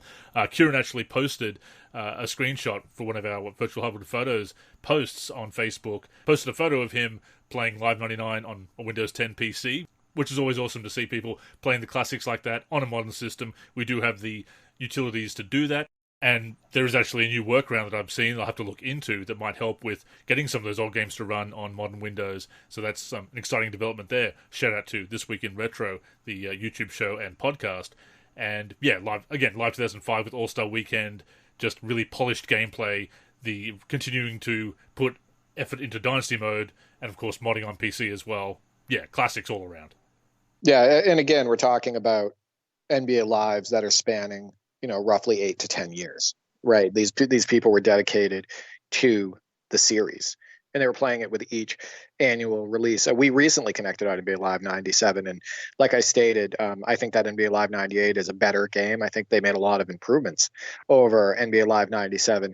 There's still a lot of nostalgia surrounding that game. It's the menus. It's all the lowercase letters all over the place, where 90s, there should be a capital letter. It screams 90s. But I think that Live 98 was definitely a step in the right direction. And just want to sneak one more in from Facebook here because it's got a very interesting answer.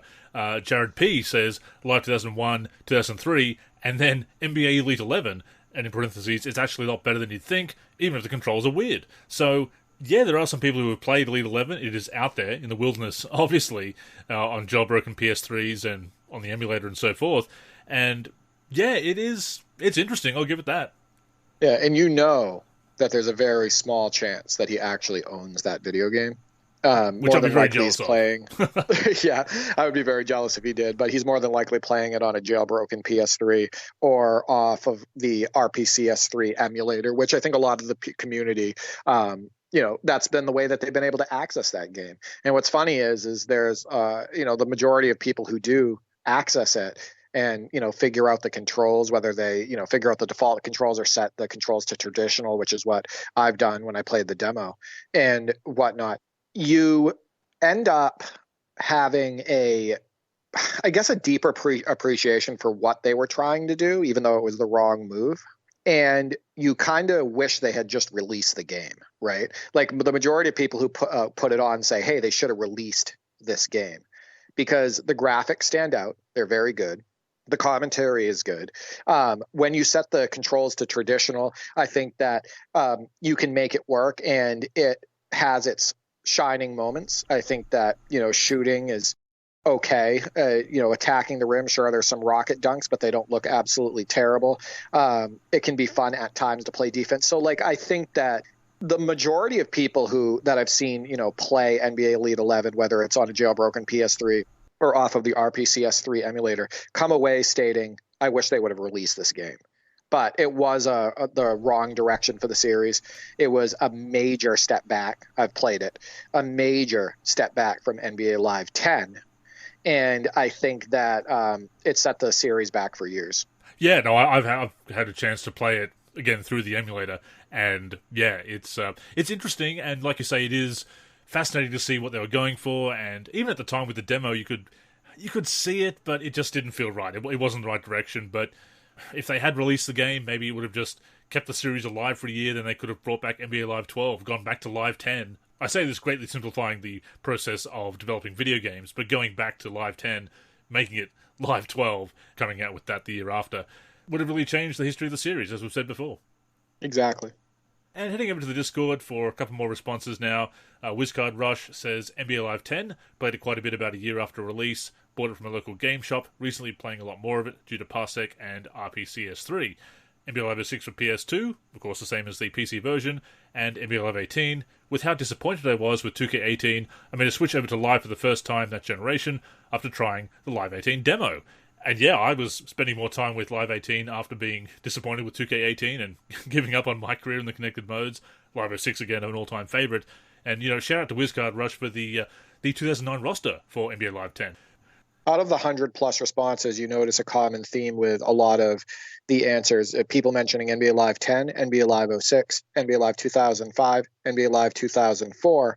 And it seems like those games were not only loved at the time of release, but that a lot of these people are still playing them, right? And I think that's really cool. I know that you and I still play those games. We connect on them often and whatnot, but that seems to be the theme. You'll have a couple responses in there for like NBA Live 96, NBA Live 95, and whatnot. You'll have, a few responses also for NBA Live 2003, but those games that I just mentioned seem to be the most common. Oh yeah, there's no surprise with those games in particular. Some great releases that do hold up all these years later. And yeah, clearly we're not the only ones playing them. And yeah, I love to see that. And one last response here from Pep in the Discord. Says NBA Live 2000, NBA Live 98, and NBA Live 07. And we did have a few people mention Live 07, presumably for PC because there was at least modding on that platform. Not a popular favourite, but definitely one that people do remember fondly. And it had its moments, and definitely better on PC, especially with mods. Yeah, there's no way they're talking about the 360 version of NBA Live 07. I still say that for a AAA game, it's the worst basketball video game ever made. It's clunky, it's janky, the animation transitions don't make any sense. It runs at a terrible frame rate. I don't know what the hell they were thinking from a design standpoint, development standpoint with that game. So I've definitely had a more positive experience with the PS2/PC version of that game. So I'm guessing they're talking about that version. And shout out to Pep once again for the fantastic work he's doing for 2K14. Some great jerseys. Actually, the jerseys from the Rising Stars game, the latest release, which you can check out in the download section right now. But thank you to everybody who responded. So many responses, as we said, Derek. Yeah, once again, so much passion for NBA Live, so many great memories. Proof that people would play it if it comes back. Oh, no, 100%. Like I said, I think people are craving a new player in the space. It doesn't even need to be EA Sports, NBA Live, right? Like if San Diego Studios, the people who make MLB The Show, if they started putting together a basketball video game and advertising a future release, I think there would be a lot of excitement. There would be a huge draw to that based on 2K fatigue and the predatory mechanics that are in the recent 2K games. Just make it better than NBA 09 the inside.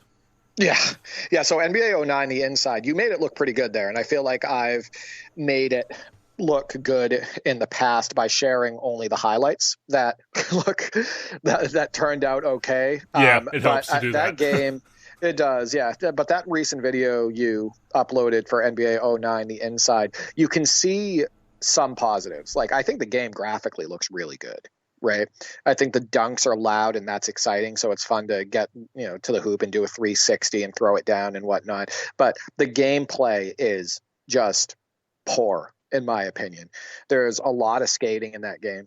There's a lot of being forced in into animations in different directions where you don't intend to go. The animations are not stitched together properly. It's a very rough release from a gameplay perspective, and I think that NBA 07 and NBA 08 were stronger gameplay wise by quite a bit. And of course the dribbling moves in 09 are pretty awful. I described it as tap the stick and hope that it pulls off a move that you want, that works. A lot of weird momentum dribbles too. Yeah. Like you'll push the dribble move button and you'll be standing in one spot and it will unnaturally force you about 4 to 5 feet in a direction that you didn't even intend to go, and then you're like, well, crap. A weird spin. Now I'm somewhere where I don't want to be. Right, exactly. Like, it's just very strange mechanics in that game. But with that being said, we will definitely welcome competition and alternatives in the space because that 2K fatigue is real, as we said. And to that point, people are starting to speak out on that. And that brings us to our next topic, Derek. There are more content creators speaking out about microtransactions, the situation with MyTEAM.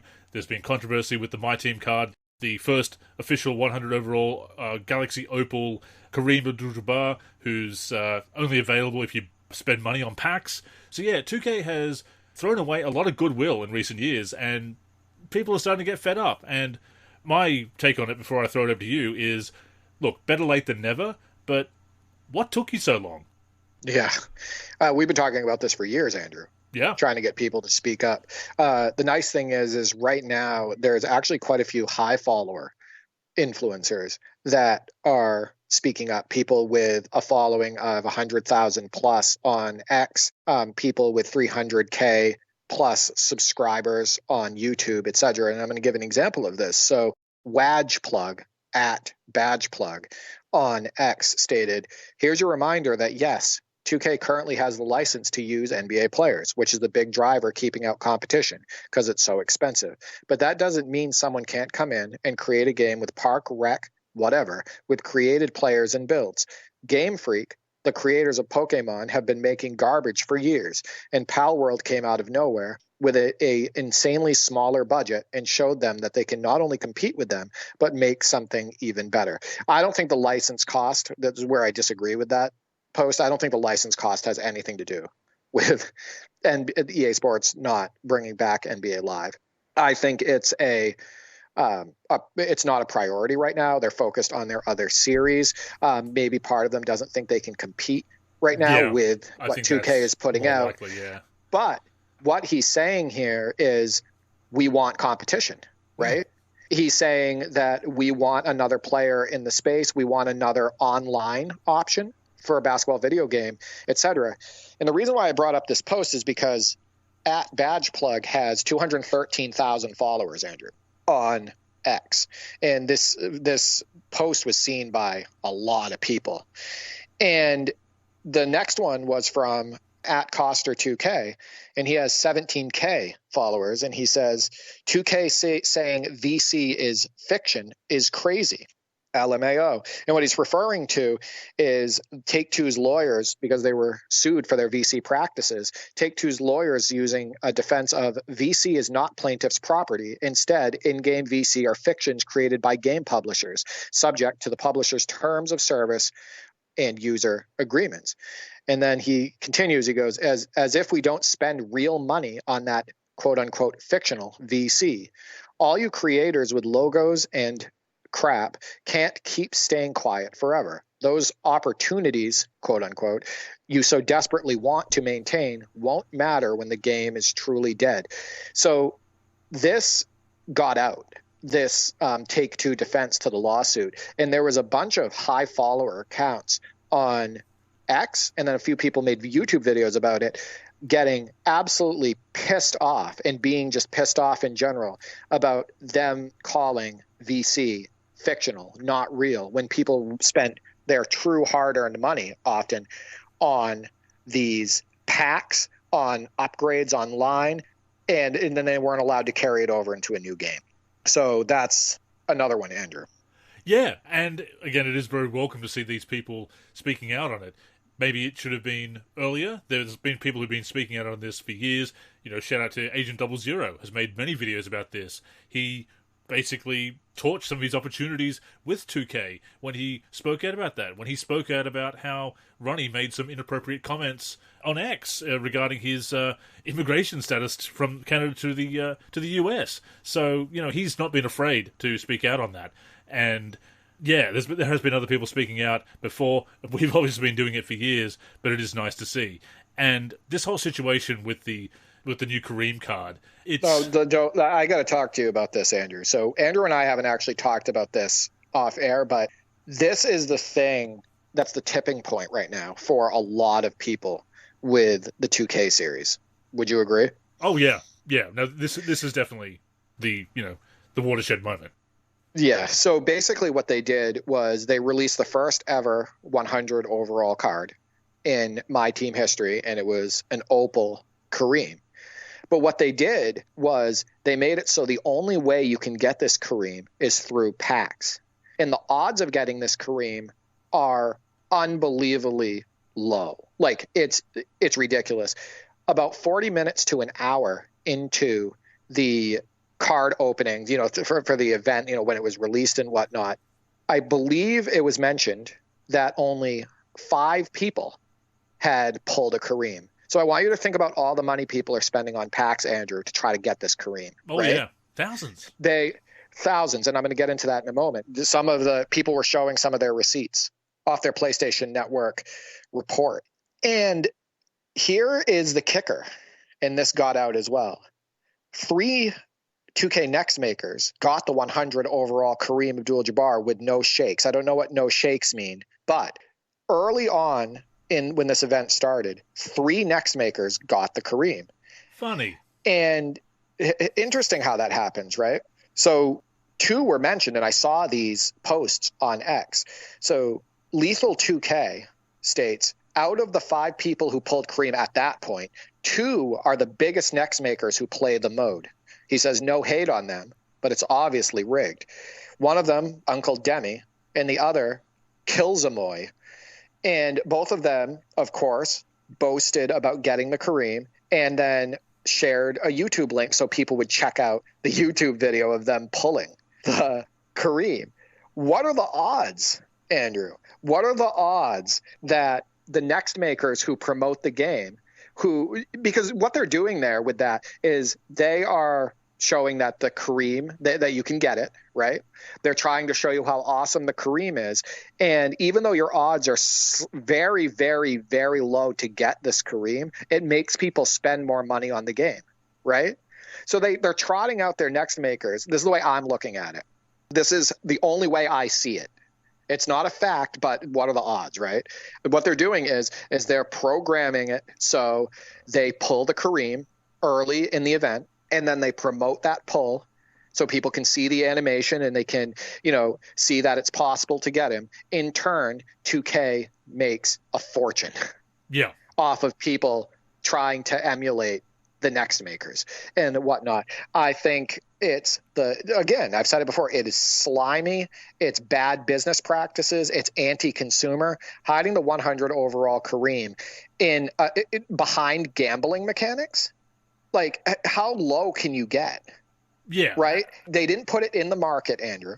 Right? No. The 2K controlled market. They didn't make it so you could get it through achievements. They made it so, listen, you have to gamble to get this Kareem. And it wasn't just this Kareem. I believe there was like a 98 overall LeBron. I want to say a 98 overall SGA. I want to say a Tyrese Halliburton, etc. That was part of this event and whatnot. And how do you get those? You got to open packs in order to get them. And they've made it so this mode is so toxic and anti-consumer. It's just another level of greed that, it's not surprising anymore. Well, no. It's gotten to a point where you cannot ignore it unless, of course, you are working with 2K and it benefits your content to work with them. And look, I know everybody's got to get the bag and all that stuff. And if you've committed to being a content creator and that is now your living, yes, you've got to earn money. But if you can also afford to drop thousands of dollars on packs as part of your content creation, you're also propping up this system that encourages other people to spend. Oh, it's optional. You don't have to spend real money. No, but how are you going to get enough VC otherwise, Derek? That's the thing. So, Andrew, people were showing their receipts and they were talking about, how hard they were trying to get that Kareem. One person showed their PlayStation Network receipt and it showed that they spent $3,000. $3,000 opening packs. Hundreds of thousands of VC used. Do you know what $3,000 would buy you for the base $70 version of NBA 2K24? It would buy you 42 of that game, right? So 42 copies of that game. Do people see why they're pulling this? Do you have any idea how much more money they make off of these microtransactions than the base game? That one person basically bought 42 NBA 2K24 copies with the amount that they spent trying to open packs and get that Kareem. Do you think they got the Kareem, Andrew? I'm guessing not. No. So I've seen a few other receipts of over $2,000. I've seen people state that they've spent well over $1 million in VC in order to get the players that they want. And they were stuck with a ton of duplicates and not getting the players that they wanted. They are making absolute bank using these predatory mechanics, these gambling mechanics in the game. I'm sick to my stomach from it. It's disgusting.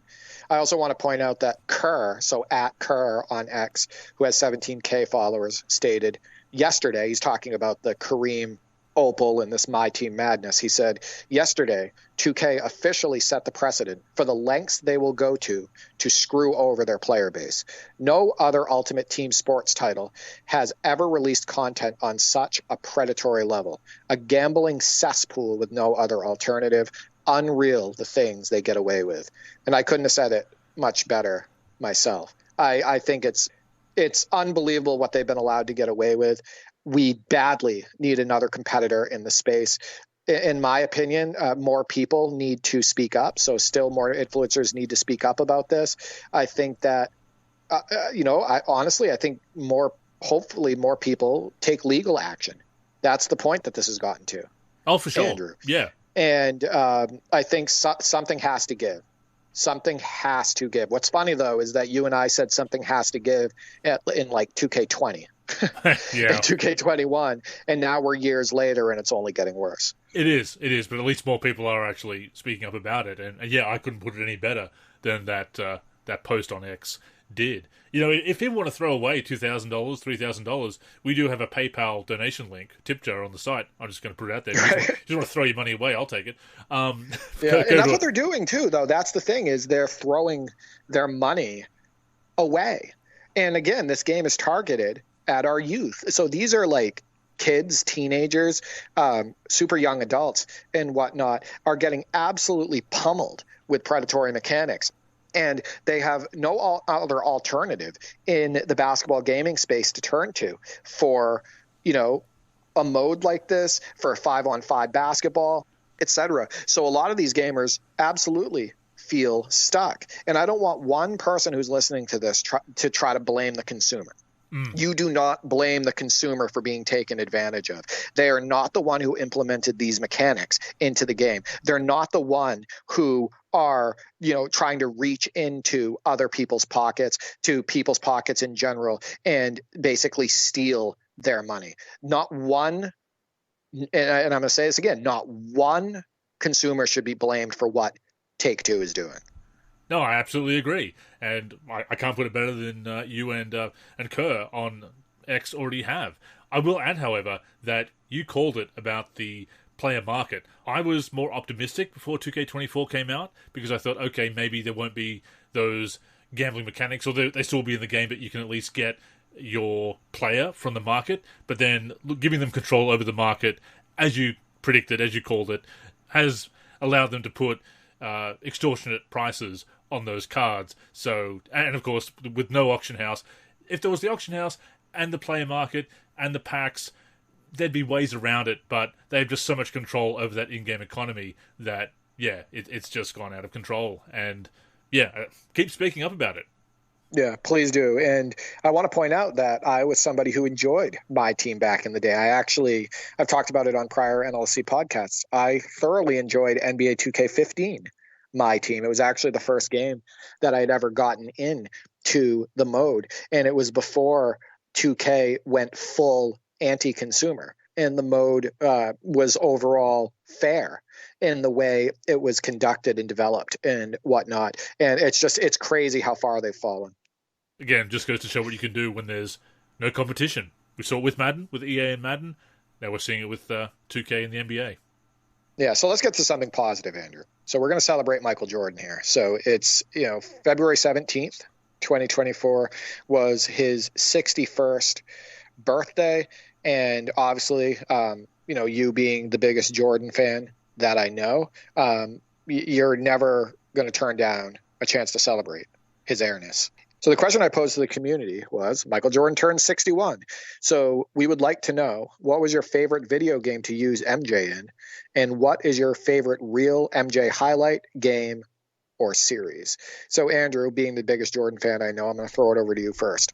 Well, I'm going to cheat a little and say that Live 96 was a really fun one with a created MJ, because of course we didn't have MJ in the game, but we could put him in there and basically have MJ as he should have been. But as far as official appearances are concerned, 2K11 is up there, but I've really been enjoying playing retro matchups in 2K14 PS4 with him. But obviously you've seen the retro series. The most recent one was the 1991 NBA Finals matchup between the Bulls and Lakers. So it might be 2K14 now. I think the thing about 2K14 for PC and for the Xbox One, PS4 is that there's still a lot of those NBA 2K11 animations in it, right? The little fadeaway he does off of his back foot, the layup animations at the rim, dunking from the foul line, the different MJ dunk package, etc. And it's just also really fun to play defense in 2K14, right? And MJ is one of, or if not the best defender at his position in NBA history. So, combining that, the offensive signature style and the ability to play defense like MJ, I can see why you would say that. For me, I got to say NBA 2K11. And I think it's just because they focused so much on making it play like real Michael Jordan. So authentic, I think it plays more like him than any game after, including NBA 2K23. The moves feel that much better on NBA 2K11 because of proper foot planning and whatnot, which isn't in NBA 2K23 because of the lack of suction that's in 2K11. When you pull off his moves, it looks better and feels better. I think that they just nailed it with that game. And when you use him in that game, it feels more special to me than using him in any other video game. I think other games that nailed it were, 2K12 because it still had a lot of those animations in there. 2K13, I think that the ability to pull off moves with the right stick with MJ, off the dribble and in triple threat and whatnot, make using him in the post more fun. Doing those quick spins baseline or a spin into a fadeaway and whatnot. And I think that just 2K11, 2K12, and 2K13, just animation-wise, it's just MJ to a T, in my opinion. Oh, absolutely. And look, I'll also throw out Live 2004 as an honorable mention because he was still in that game as a legend. His last appearance in the NBA Live series. And hey, NBA Live 2002, his first official appearance in the NBA Live series. He was in the NBA Playoff series in the early 90s, of course, but actually having him there, even on the Wizards, was a real novelty. Finally, we have MJ in the game, thanks to his second comeback. And 2003, of course, is in that game as well. So, novelty to have him there. And any game that you can mod him into, I mean, we can put him in Live 06, as we saw from the our 80s versus 90s All-Stars showdown. He's there courtesy of the NLSC roster that I made back in the day. So, just playing with MJ in video games is so much fun. So what's your favorite real-life moment? Wow. Yeah, that is a tough one. I love the 97 season, and also the 90... I mean, I love all the seasons that I watched in the 90s with MJ on the Bulls, but the 97 and 98 seasons really following along just so intensely, and then the 98 season, of course, we had the internet as well in our household, so I was actually able to follow along all season long on the Weird League's official website, NBA.com, as Jim Fagan would say at the end of every episode of NBA Action. So I was just so into it at the time. With that being said, I used to get his classic games from Pontel, the international NBA home video distributor, and that first round series against the Heat in 92, Derek, what he was doing against the Heat, just putting up those incredible numbers, just dunking on all of the Heat's big men. There's that game one. He has 8 dunks, including one that I always remember. It's just him and Pippen on the break. Grant Long is the one in the 2-on-1. What a helpless feeling for Grant Long. A fine player, but what a helpless feeling to have MJ and Pip bearing down on you. Pip flips it to MJ, goes up for the dunk. That is one of the highlights that I always remember. And of course, hitting the shot in the last dance to cap up the last dance with to get that 6th championship is always going to be iconic as well. Andrew, they talk about the bad boys, Pistons, and how they implemented the Jordan rules, and they would take out Jordan in the air and play super physical with him.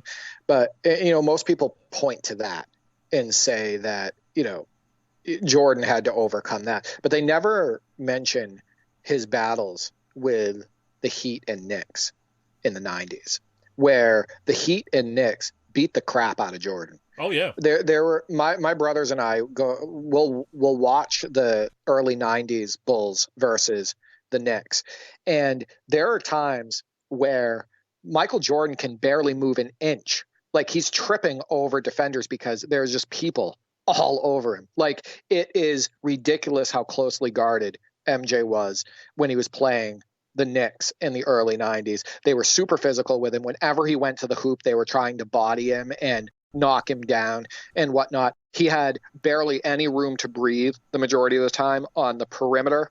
There was always a defender in his shorts. Hand checking was at an all-time high in the early and mid 90s. So there's always a hand on his waist trying to steer him into a different direction and everything. I wish more people would actually talk about the physicality that he dealt with playing certain teams in the early 90s and mid 90s, like the Heat and in the Knicks and whatnot. I think for me, there's too many. There's too many favorite moments. Yeah. And I have some Wizards moments that are some of my favorite. I mentioned it on a prior show. His first game in Washington in 2001, so the first home game, where they lost the game, but MJ put on an absolute clinic, like a true show, and was showing you that, you know what, I don't jump as high and whatnot. I may not run as fast at this point, but I'm going to kill you with all of this skill, right? And he was absolutely torching the Nets in that game. I believe he scored almost 40 points in that first game in Washington. And just watching that live and seeing that he was truly back and seeing that he could still dominate the NBA, it's one of my brothers and I, our favorite moments. Watching Michael Jordan.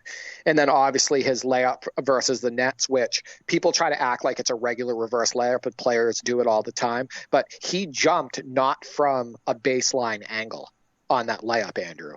He jumped from like a part of the paint in front of the basket, like a few feet in front of the basket, and he maneuvered through multiple defenders and finished it on the opposite side of the rim. That is not a normal reverse layup. No. That the degree of difficulty is absolutely ridiculous on that. So that is another one. Honestly, any time that I go on YouTube and I watch MJ highlight reels, whether they're 2 hours long, like the 50-point timeline that used to be on there from Bruce Blitz, or whether it's an 8-minute video and whatnot put to music or without music, and it's just him throwing it down on defenders, getting out in the open court and doing slam dunk contest style dunks, him flying through the air and adjusting his shot.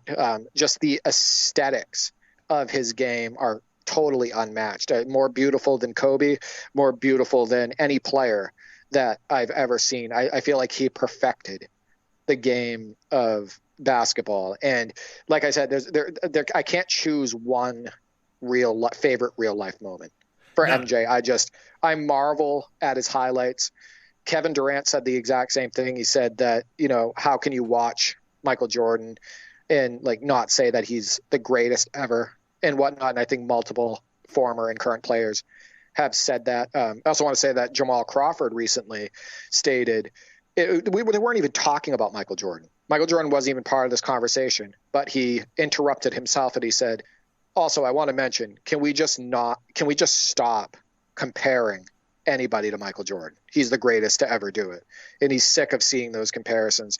I just think Jordan perfected the game on both offense and defense, and yeah, just unbelievable. Wholeheartedly agree. My YouTube subscriptions and recommendations are a lot of 90s NBA highlights with a skew towards Michael Jordan, of course. Just some great channels that I'm subscribed to. Yeah, it is tough to pick just one. Those are some of the ones that came to mind for me. As far as the Wizards years, of course, scoring that 30,000 points against the Bulls, ironically, that great block on Ron Mercer, chasing him down for the revenge block and the two-handed block off the glass. Again, still had some hops at that age. But yeah, just trying to pick one. Yeah, it's put me on the spot, and those are the ones that came to me today. But ask me again next week, and I might have another one. Yeah, I mean, how many moments do I need to bring up? The double nickel game. The how many game winners did he hit? All of them are enjoyable to watch. I mean, he hit a bunch of them with the Wizards, right over Sean Marion and whatnot. And he hit a game winner against the Cavs with the Wizards as well. He scored 50 against the Hornets as a Wizard, right? I think he put in 45 on the Nets and just ripped to shreds Richard Jefferson, Jason Kidd, Kenyon Martin, and whatnot. They tried so many different defenders on him, and he just absolutely torched every single one of them. So you can even go to his Wizards years and pick out moments that could be, a favorite and whatnot. That mid to late 80s Jordan was just absolutely unreal. I wasn't able to see those games live and whatnot, but there's a bunch of them on YouTube, and I go back and watch those full games, and he is just a freak, Andrew. Even in his rookie season, even in his first 10 games, he was the greatest basketball player I've ever seen. Against the Spurs and the Bucks and whatnot in his rookie season, just flying through the air and posterizing people, his speed and quickness, his dedication to defense, his ability to shoot the mid-range shot, his shot adjustments in the air, his acrobatic layups. Just there's too many great moments in MJ's career to just pick one. You just have the highlights on the court, just how skilled he was at the game of basketball, the winning, the statistical accomplishments. I follow Jerry Hairston Jr., MJ advocate, on X, and I see him talking about some of those statistics, and basically whenever he does, he says it always comes back to MJ when somebody posts some kind of statistical accomplishment for a player, and the only other player to do it or to best it has been MJ, and as he says, it just comes back to MJ. And Wembanyama recently was one of the fastest players to tally at least 5 in every major statistical category in his rookie season, after so many games having at least one game with 5 in each of those categories. The only player faster, Michael Jordan. Yeah, I mean, How many graphics do we need to see with Michael Jordan on them? It's not just points per game and whatnot. It's winning stats, right? It's, how long he went without losing back-to-back games. That ridiculous streak, right? The fact that he played the majority of games available in his entire career, right? He strived to play 82 games every single season. It's the fact that he has 6 NBA championships and just countless awards, not only for his offensive play, but also his defensive play, and also because of his leadership and whatnot. If you can't tell, I'm a big fan of Michael Jordan. No, I mean, we could just go on and on for a whole 2-3 hour show about Michael Jordan, Derek. Easily. So let's see what the community has to say about their favourite MJ moments and video games they like to use him in. Roger Ward, again, one of the Live at One legends, says, I like playing with Jordan in Live 2003 on the Wizards, where he was a mid-range master and still had some hops. The 98 Bulls on 2K19 are fun to play with too. And yeah, I love playing with those classic teams in the recent 2Ks. 2K14 obviously is my game of choice these days. And yeah, Live 2003 with the Wizards. Unfortunately, they gave him the wrong dunk package. He very rarely dunks in that game, as we know. Which is the opposite from the 2K series, where he's throwing it down like prime MJ. Yeah. At that point in NBA 2K3 and whatnot, you can get to the hoop with MJ and he'll throw down some of his signature dunks and whatnot. I think that the best dunk that MJ had in real life as a Wizard was actually in the 2002 All-Star game, where he went baseline and dunked it on Tim Duncan, if you remember that one. Oh, yes. And I think that was his best dunk as a Wizard. And Nate Starshow, the other Live at One legend, adds NBA Live 2001, not surprisingly, and NBA 2K14. I know they've been playing a lot of 2K14 for PS3, posting some great highlights with MJ there. You can see those on the Live at One Legends channel. BB8 Tech Dad says, too many for real highlights, but 2 that he watched live. The switch of the hands against the Lakers in the finals, the spectacular move, of course, Derek, and second against the Nets, going from one side of the basket to the other, seems like he was up there forever. That's the one you mentioned. Horace Grant's favourite MJ play, as it happens. So yeah, that absolutely incredible move there. Also mentions, video game-wise, Jordan versus Bird, and first time firing up 2K11 and all of his moves, they got down. Makes me wish for my NBA eras they would have signature moves for most of the top stars of the 80s and 90s, like Tim Hardaway's crossover. And yeah, once again, goes back to what you said about 2K11, how they just really went all out on the authenticity. So 2 things. One, the spectacular move by Michael Jordan against the Lakers, the switching hands layup. A lot of people, again, they state that, he didn't need to do that and whatnot. He made it more difficult than it needed to be. But I'm pretty sure they interviewed MJ about this. And what I see on video corroborates what he says. He states that he thought that Sam Perkins was going to jump to block him. And you can actually see where, from the hand that he switched off of, where Sam Perkins looks like he's about to jump to swat that shot. So I think he switched hands due to anticipation, and it just ended up being a spectacular move. I think he thought that was necessary to do. It wasn't just like showboating and whatnot. He also mentioned Jordan versus Bird, and the ability to use Jordan in a slam dunk contest was a huge deal back then. I told you that Jordan versus Bird is the second basketball video game that I ever played after Double Dribble. And I can't even tell you how many times we went in to use Jordan in that dunk contest. And, in our mind, pretending like it's the real Michael Jordan and doing the kiss the rim dunk and stuff that you've seen Jordan do in games and in the dunk contest and whatnot. And I think that the animations that play out on Jordan versus Bird for the NES are actually very realistic in comparison to how Jordan did those dunks in real life. So yeah, that's Jordan versus Bird is a forgotten gem. Yeah, he and Larry Bird actually had some input into the development of that. Yeah, I mean, you can see the effort that was put into that game, and as a result, it was a popular title. So not surprisingly, 2K11 is a popular choice here. Once again, as you said, the authenticity was just off the charts in that game. Bucky T says, definitely 2K11, but can't deny I loved using him in Live 2002. Also, Wizards Jordan, of course. My favourite series with MJ was probably Bulls vs. Jazz in the NBA Finals back-to-back in 1998. Sticky Fingers also says, 2K11, the game itself was so ahead of any other sports game, and the Jordan Challenge was incredible. The double nickel game and his last 2 minutes as a player of the Chicago Bulls being his favourite real-life moments. BeMoreBoy88 says, NBA 2K11, of course. That intro alone still gives me goosebumps. Understandable. Mike Harshman also says NBA 2K11, many of us at Operation Sports developed over 30 years of full rosters. It's the only basketball game I still play today on my 360. And Teddy Bear the Gamer. It would honestly be a tie between 2K11 or 2K23. He was unstoppable on 2K11 and it had all of his signature moves, like the reverse layup he did against the Nets. And I can't forget the move against LA in the 91 finals. 2K11 even had that move. But 2K23 Jordan played exactly like he did. And hey, Teddy Bear the Gamer has sent you quite a few Jordan highlights from 2K23 for the top 10. I also want to point out, we talk about 2K once being the darling of not only basketball gaming, but sports gaming in general. Look no further than how, the reception to NBA 2K11, right? And then the positive reception to 2K12, 2K13, 2K14, etc. They were once the darling of the sports gaming space, and now they are absolutely not. So it's crazy how that turnaround has happened.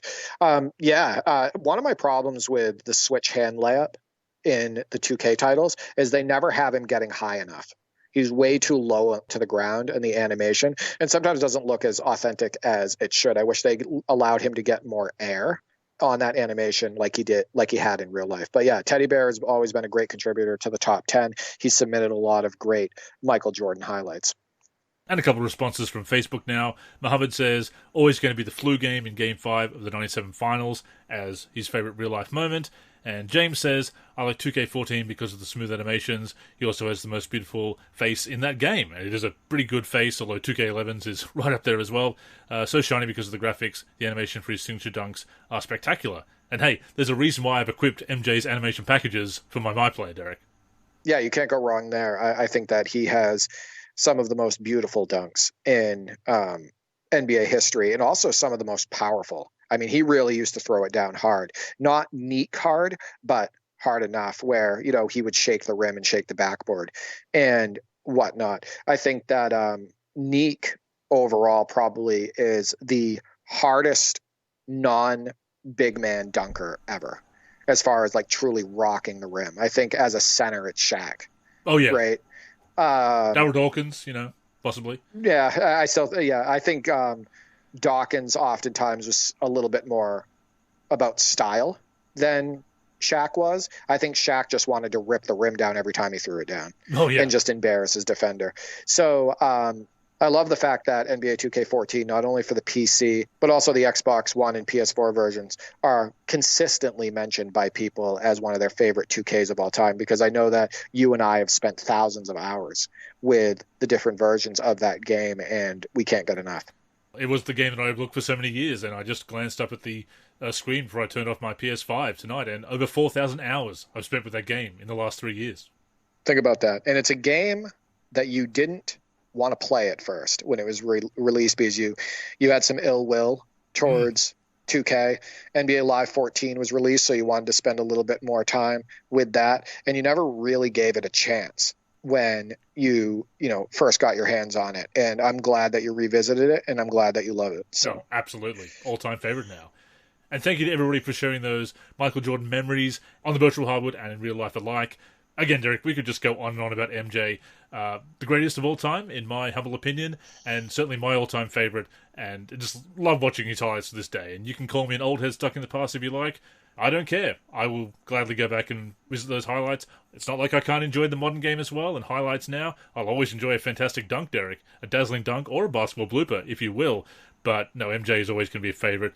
And yeah, salute to MJ, and happy 61st birthday.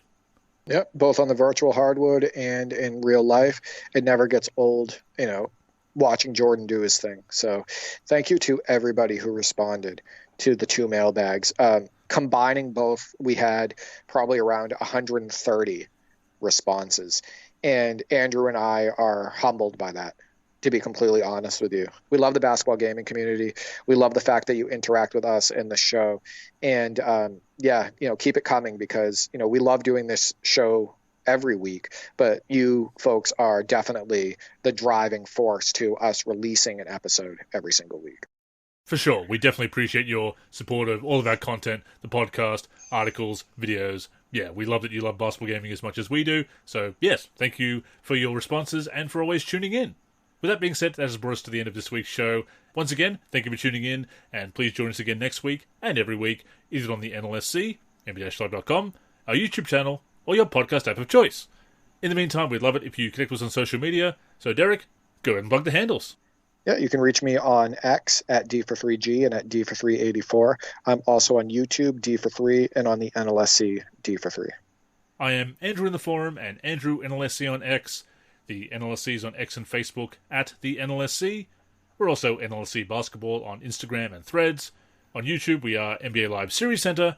And of course, give a look to the NLSC itself, nb-live.com, for everything we do for basketball video games.